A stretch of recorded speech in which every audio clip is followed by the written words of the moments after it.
Greetings and welcome to a new Let's Play series, let's call it.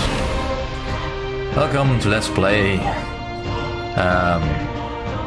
Warsim, the realm of Aslona. Yeah, sorry, I have to keep working on that pronunciation every time. I've been trying to record this game for quite a while and I've only now gotten around to it. My apologies to the creator of the game, who gave me the key quite a while ago. But I tried to do a quick 20-minute introduction to this video and it turned out into an hour-long, not quite a rant, but you know, well, I'm quite in the right state of mind, perhaps. So I figured I might as well just do a proper series of this. Not overly long, of course. But what is Warsim, the realm of Aslona?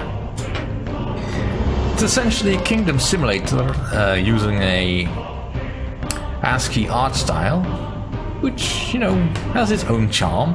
It does mean, however, that the game will run on pretty much anything more powerful than a potato, which is a good thing, I think.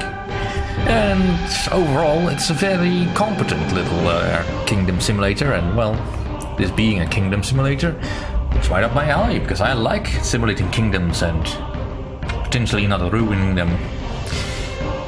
There are, of course, a few minor things that still need to be ironed out, because, well, as you can see, we are in the beta version, I don't know, beta sounds better to me, of 0.6.9.9. The creator of this game has said that he is working hard on the 0.7 update. And I'll believe him on that, but as far as I understand it, this is developed by a single person, so, you know, kudos for all that hard work and whatever he has contracted into it. Also, apologies if the music is loud, by the way. I can't really change that, because for one thing, if you go to the options, there's only an option to mute the music, which is one of the things I would really ask, you know, give me an option to alter the volume of the music at all, because it's really the only bit of sound this game has. And I don't mind the music, but it can be a bit loud, and if I have to manually turn it down, that can be quite a hassle. Second problem I really have is when I go to load a save game, I would really like to see what save games I have, you know, in order to load them, because well, I tend to save games with a file name that I know I recognize from where I am in the game. Like, for instance, with Let's Plays, I just usually do LP number. In this game, I had a particular file save, which I call basically Rebels No More. Then it becomes more obvious when you start playing. The thing is, when I came back to load it, I didn't remember exactly how I spelled that. So I couldn't reload the game until I looked it up. Having to do that every time you want to load a game is annoying. And that should not be in here. I'll just undo that. But we are going to start a new game, and let's actually turn on the timer before I completely forget. Let's start a new game. Alright, so now you can create your own race in this and pick a face for them. The ASCII art for the faces, I have generally enough trouble recognizing faces when they're human. So the ASCII faces sometimes throw me for a bit of a loop as they become a bit of a seeing eye puzzle. But, you know, overall not bad. They are, by definition, they are most definitely the most detailed ASCII art you can find in this game. But let's get a random world. Alright, now, how difficult you find this game, that's really up to you. I'm just gonna do a normal game because, well, I don't really want to play that hard. I mean, I have seen people play this on Insane, and you know, even that is not all that hard if you know what you're doing. I don't know what I'm doing most of the time, but I'll try to do anyway. Alright, normal mode. You are ruler of the once great kingdom of Aslona, fighting against the rooted rebellion of Faradel the Kingslayer, the horde of Fenar the overlord of all bandits, and several minor bandit gangs who pester your lands. The world is vast and complex. There is much to see and do, and little time to waste. From the fabled ancient lands to the blood-soaked arena, these lands call to be united under the flag of Aslona. So now it's generating the world. It's usually completely random what you get, including the laws as set in your kingdom. Which, depending on how you wish to play, may be a problem. The world is full of mystery and wonder. There are many peoples in this world. They are men, arch-underlings, G-unlings, gremlings. Right, I should remove the vent window so I can see everything. Yeah, great gremlings, chaotic orcs, dark tiger folk, hill witches, goblins, and demons of the Southern Gate. I do not like it when this game cuts off text because it's not being because of the window, and I could put the thing in full screen. That doesn't really help. You are invited to the royal crowning ceremony. All right, let's go. The game is completely driven by a keyboard. The mouse you really only need when you have a very large report and you need to scroll, but otherwise not necessary. You enter the throne room for the first time as ruler of Aslona. Crowds of people gather to see their new king.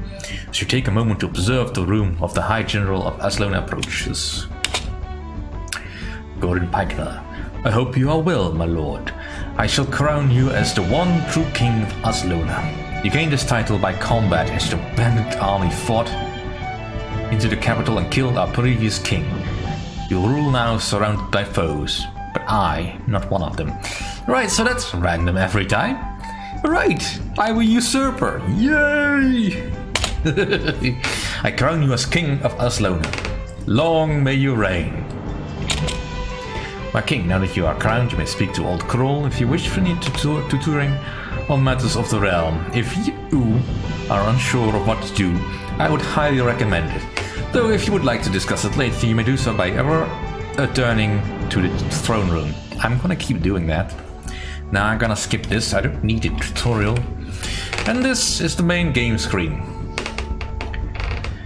Alright, so people don't like me. I have 5 lands to my name. I have 1855 men. That number is a little bit deceptive because that will include also your working folk, your peasants, and well, basically whatever else you have. I don't know. 2,000 gold, and it's the year 102. You know, early on. Alright, what to do first? Well, let's first hire staff and champions. That's probably a good place to start, because this is essentially your court, your retinue. Our head diplomat, Old Kroll. You always start with Old Kroll. His skill apparently is 50 this time around. I'm not sure if that's a variable. I believe it used to be higher in another game, but that's fine. Although level 50 skill is, well, that's atrocious really, because you need at least 100 to properly do diplomacy. For now, it's fine. Alright. And my other person in my court is Gordon Pikener. He has a skill of 100, so he's average. I can train him if I want to. So you can train pretty much all the retinue if you want, although I do wish there was a slightly more surefire way of training them. Because if you say train them, you pay the gold, and then at the end of the turn you'll find out they didn't learn anything at all. Bit of a pity, but I like to be able to, you know, train them properly, if at all possible. I do not know if the general skill actually has any effect on battles. It is not apparent in any of the numbers that I have seen so far. But, however, the only other function we are currently interested in is the Spy Master. So let's go about the project of hiring one. Right. 3 potential Spy Masters are sent to your court. You may speak to each of them to learn of their skills and talents. Right, so Sir Gord Jekyll, Maro the Valley Duke, and Magnus Alfonson. Well, I have no idea. Let's talk to them. Alright, sir, Sir Jekyll, I have assisted those I serve in every realm aspect of spying. I would really enjoy working for you. I demand pay of 135 gold per season. Alright, that's a little expensive. He has very good skill, so at that skill I would definitely pay that. But let's see the other candidates. I'm a master in the realm of spying. I've been offered positions in many courts. I beg payment of 171 gold per season. That's a lot. You are even better. Wow, I usually get very crappy spies, but Magnus, do you have anything better to offer? I am adept in the realm of spying. If you don't hire me, some other wiser king will. I ask for a pay of 135 gold per season. Yeah, you're definitely not worth that, considering I have someone who's already, well, more than twice your level and requires only 1 gold more. So I really have to pick now who is the best value for money. And I'm gonna go with Sir Gord Jekyll. Right, so I'll hire them. So now we have a spy master. What does a spy master do? Well, nothing here, but you know. Let's give him more detailed spy reports. And I can ask him what else he can do. Something I wish I could ask the other people in my court. When I reach 200 skill, I'll be able to show you all factions recruiting patterns, including independent kingdoms and minor bandit gangs. Not sure whether that is really important. Alright, so that has cost us some gold, which we should keep an eye on, because if we don't have enough gold to pay our court, then they may leave. And considering our public opinion is quite low, there's probably a good chance they will. Let's see, let's go to the throne room. And to the throne room, we're told there are currently 16 people waiting to see you. Now I could tell the guards that I'm no longer seeing visitors, or tell my guards to keep out the rabble. I could call a meeting of the Council of Aslona, which would include everyone I've hired at this point, or learn about managing the realm. This is basically the tutorial that you can get from Old Kroll. Let's have a visitor. Visited by a Hill Witchling from the Hill Witches Sultanate, who seeks to fight for you, because you seem interesting. How very nice. Yeah, come on in. And that's basically all the interactions you can do. I mean, there's plenty of interactions here. You're visited by a wise man. Sure, I'll hear the advice. Vampires are not to be trusted, even the civilized ones. The moment they get hungry, they become trouble for all. Yeah. There is, the throne room is sort of interesting in that way, in that you can get a lot of interactions. Well, but you can also get a lot of duplicates, because most of the time you'll be dealing with either musicians or jokesters who either want to tell you a joke, tell you a song, whatever means they have for song. And most of the other times it's either people wishing to join the military, which I'm thinking should not be going to the king, but to either the general or some recruiters, or people who seek to get grievances for because one of my soldiers farted on their cabbages or something. At which point I'm thinking, can't I hire a magistrate to deal with that? But you know, the only other problem with the visitor system as it is currently is that the envoys of the other independent kingdoms will also come in through that way. Which I'm saying, no, absolutely not. That should not be coming in through that. Diplomatic envoys from the other kingdoms should be coming through to me via another path. But that's just my opinion. For now, we could go to the arena. And, well, I could watch a fight, but I don't feel like watching it, right? I want to see what the Grand Champion is doing. Thryn the Yielding is the current Grand Champion of Aslona. Having recently assumed the title, he has no wins to his num A, but will soon fight his debut fight as Grand Champion. I don't know. You could spawn him with just at least one win. What are his statistics though? A strength of 60. That is low. Right, let's bet on the Grand Champion fight. Heyman the Ghoulish versus Thrin the Yielding. Let's go with Heyman. I'll bet 100.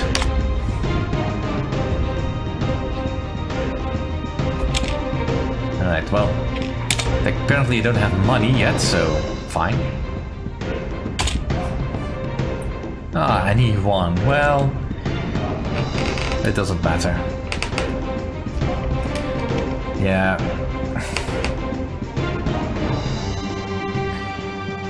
The whole fight, the whole betting mechanic is cute. And if you're lucky, you can even win a great deal of money for your land if you need it.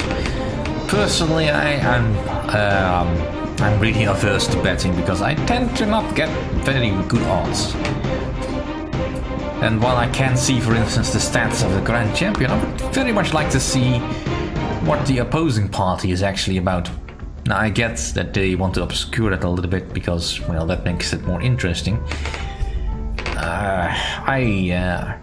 Having to keep a list of the appellations behind their name is a bit of a nuisance, really, because that's part of the change notes that I saw. Is that there's a couple of the Yielding, for instance, has a certain combat score that adds to the name or detracts on the score of a base of 100, I think. Let's go to recruit and sell troops.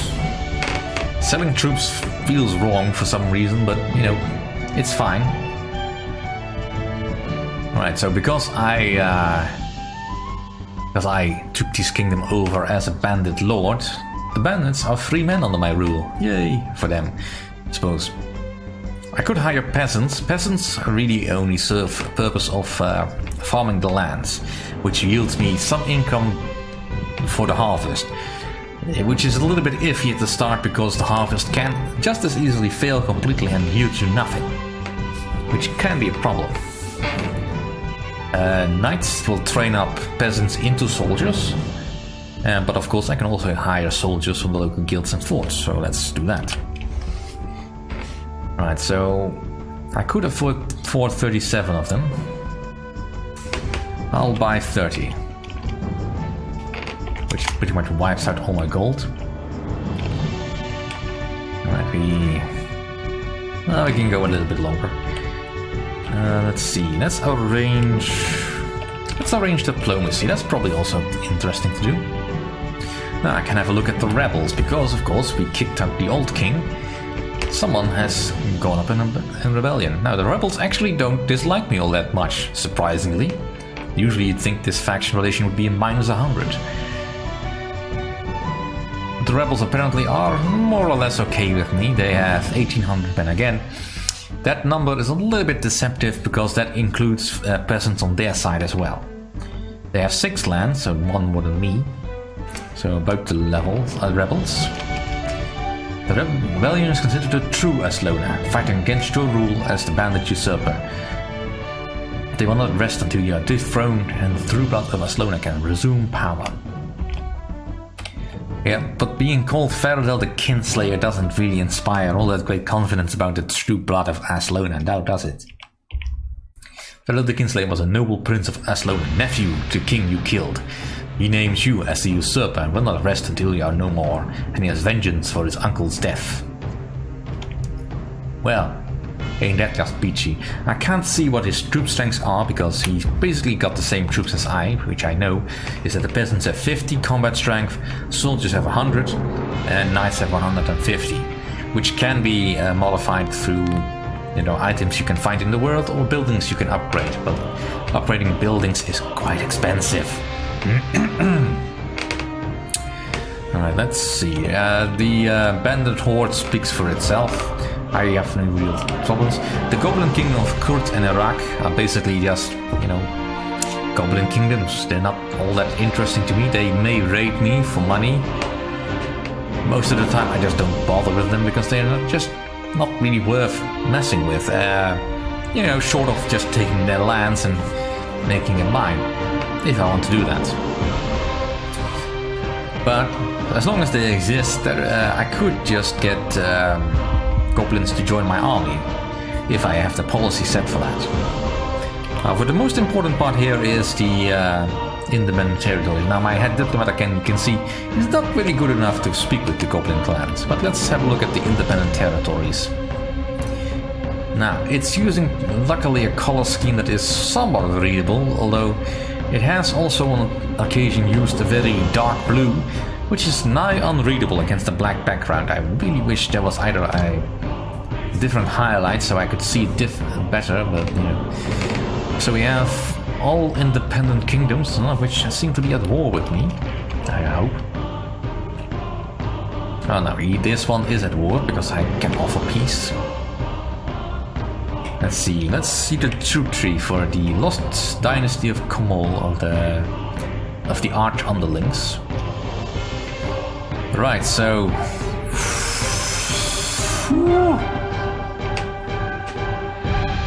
I kinda hope he cannot afford any Arch Underling kings. Wow. So the scouts I can easily deal with, even with my peasants, but the Arch Underling skulkers. That's ridiculous battle score. There's the kingdom information. The Lost King Dynasty of Komol is made up of 1,077 troops and is led by Emperor Komol of the Ancient Isle. Known as a race of lost creatures who came from deep under the earth, they are strange and unknowable. These people are very powerful and the first of their kind. Their famed words are, they forget, then you battled. Hey, that can sometimes be interesting. The leader, he's friendly. Alright, well, that's... I could offer peace.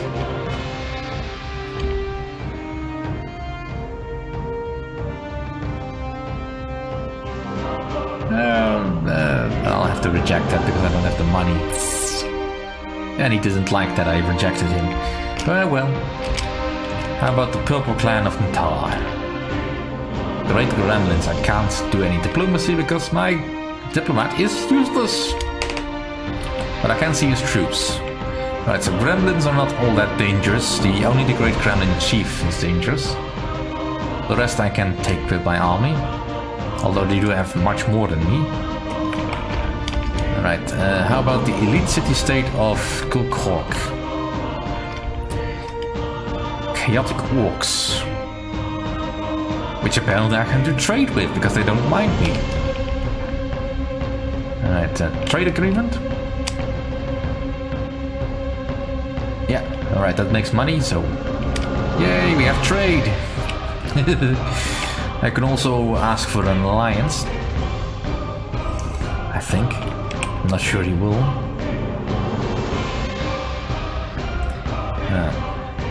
Yeah, that was the same interface as the trade deal. I don't think the game is properly balanced that way, but you know, having an alliance with chaotic orcs, why not? I can hire his troops if I want to. But I'm not gonna bother just yet. Let's see, Kingdom information. Let's see. Oh, it's led by... Well, let's finish this up for a moment. It's people, it's chaotic in nature. They believe in hate and suffering, and considered by many to be a force of evil in the world. Well, you know what? They're fine with me because they are not at war. Right. Definitely good that they're not at war with me.